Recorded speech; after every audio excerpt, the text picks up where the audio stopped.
What's up and welcome to today's video. Sarah here from LV Fine Soaps, a small batch luxury handmade business. Today, I am refilming or actually updating a video that I filmed just about a year ago, going over the worst things that I had bought at that point in my business. And since then, I will say I've gotten a lot better about buying things and not buying things. But there have still been several that I wish I hadn't bought since filming that original video. So today we are updating it with a fresh extra year, I guess, of experience. Let's just go ahead and get into it.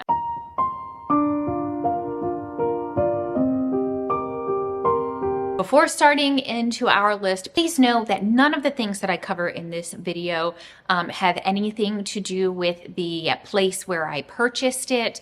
None of them are per se bad purchases, as in they don't work or anything like that. It's nothing personal against any of the places. It just, they're things that I could have and should have gone without, if that makes sense. Like, I don't want it to seem like I'm bashing the product itself. You know what I'm saying? So here we go. The first thing that I got that I wish I hadn't was a soap beveler.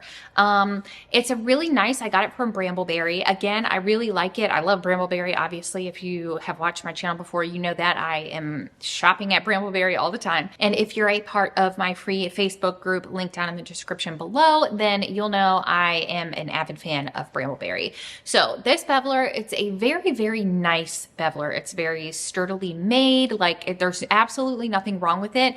I just think that I don't need it. I use a potato peeler to bevel the edges of my soap, and I think it works just fine. First of all, the storage space that a potato peeler requires is like slim to none.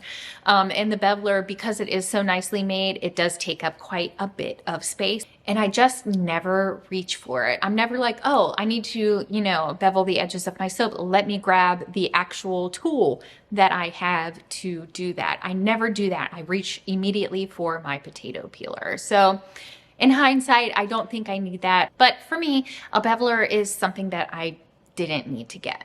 The second item is actually more of a product category versus a singular product, and that is purchasing packaging material.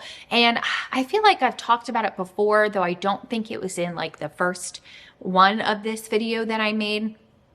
I think buying packaging makes sense at a certain point in your business, but for where I'm at right now, I am making far more in-person sales than I am online sales, which I do hope changes in the future.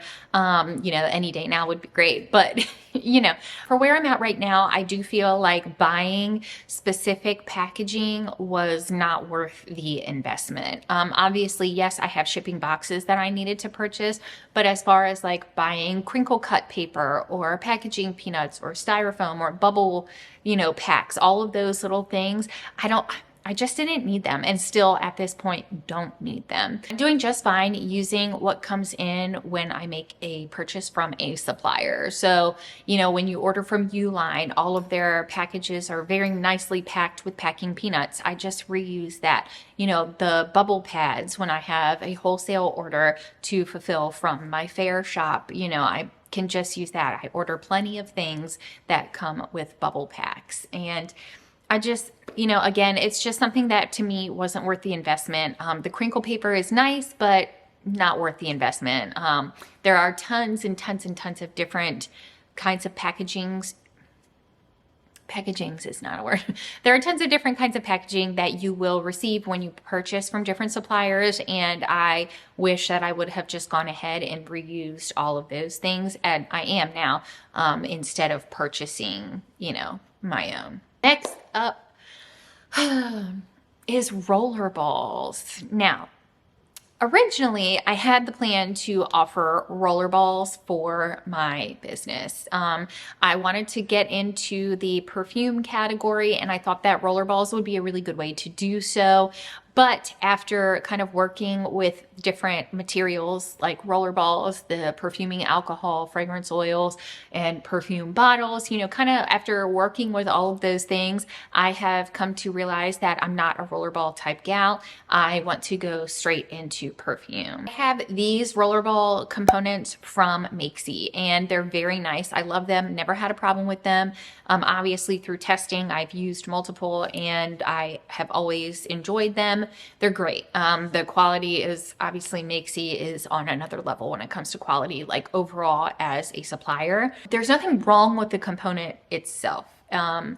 It just, to me, I wish I wouldn't have bought them because I don't want to offer that product anymore. Unfortunately, it's something that I kind of go through quite often, is buying something and the supplies needed for it, and then realizing after I have invested all of this money into starting up that category, I don't want to offer the category. And, you know, luckily for me, the rollerball situation is a little bit different because I can still use everything else and I don't have like an absorbent quantity of rollerball components to use.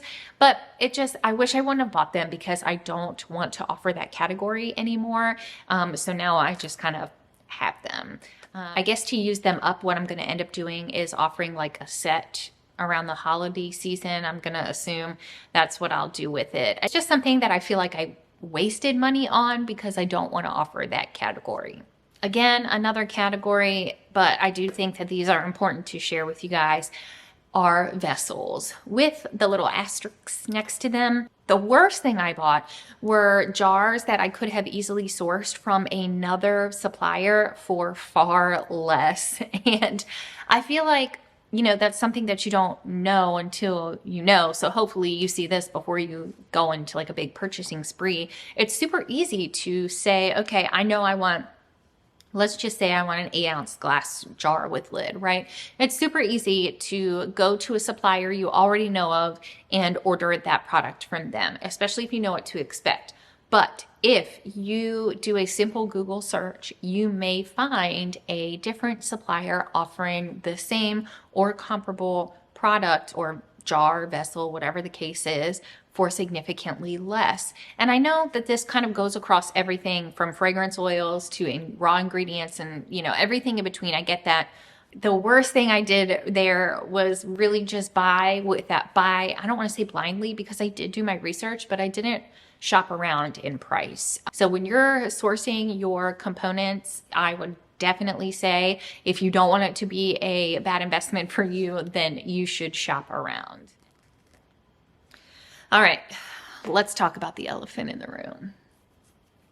Though I don't want to. The most expensive, worst thing that I bought goes... The most expensive, worst thing that I bought for my business in the past year has been the bath bomb press. I hate to say it because I'm pretty sure I put it in my best things that I bought for my business. When it comes to the bath bomb press, there's nothing wrong with it. It works fine. It works exactly how it's supposed to. But for me, it was a really bad investment because I have over time realized that bath bombs just aren't really doing it for me. As I covered in the things I'm no longer offering video, I'm just going to go over this one very briefly because I did mention it in that other video. But for me, a bath bomb press was something that I really, really, really wanted. Like, you know how, especially if you're one of those like squirrely people like me and you have so many ideas and you want to fulfill all of those ideas right now immediately, it seemed like a great idea to buy. When I saw it, I had to have it and I was like, boom, I'm buying it. But now that I've had it, I can tell you, I've only used it like 3 times, you know, and it just, to me, it seems like a big waste.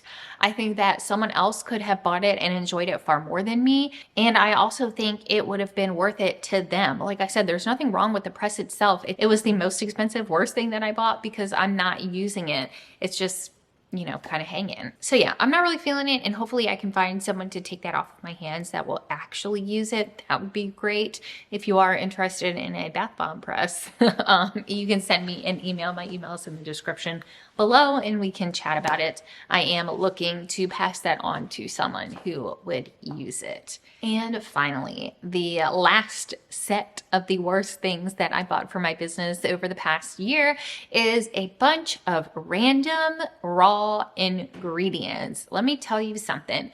I feel like I am the queen of, I want to find this recipe and buy everything that I need for it. Next day I find another recipe that I like and I need all of the things for it. And I feel like that's all I do sometimes. You know, I go through like phases.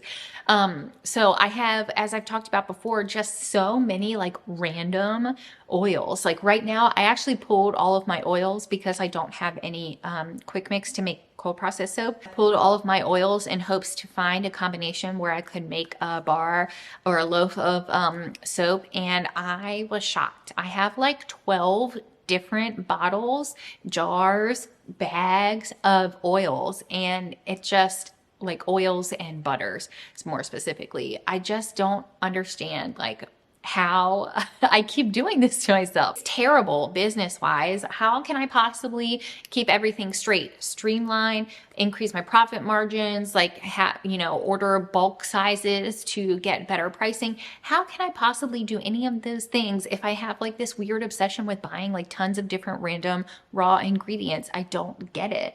You guys will have to let me know. Do you kind of like face the same thing? What's the deal with that? You know what I mean? So yeah, that was my long story about oils. But again, I feel I have an absorbent amount of random salts that I can use for bath soaks, and I'm not even looking to carry bath soaks anymore. So I just have, gosh, I just have this like huge supply of random things. I'm really looking forward to not doing this again, honestly. So I don't know. We'll just have to see. So hopefully I can stay strong in not buying these things and kind of doing more forward thinking versus like considering afterward the things that I have bought and kind of like being bummed that I have them. Hopefully this video gave you some ideas on what you might not need to purchase in your handmade business for the next couple of months. If you haven't checked out my free Facebook group for makers, it's like a breaking news type deal where I compile all of the sales, new products, new arrivals for popular suppliers and put them in there so you have one place to look for everything that's on sale this week. I would love to have you there. The link is down in the description box for free. You can also check out my Patreon where I have my growing fragrance oil review spreadsheet. That's kind of where I put all of the notes that I have on different fragrances and how they act in candles and cold process soaps. So that's in my Patreon, also linked in the description below. Please let me know down in the comments, one, are you the type of person that I am and you're just buying a bunch of random ingredients instead of seeing what you could substitute one oil for another in a specific recipe? And what have you purchased this year that you really regret? I'll see you there.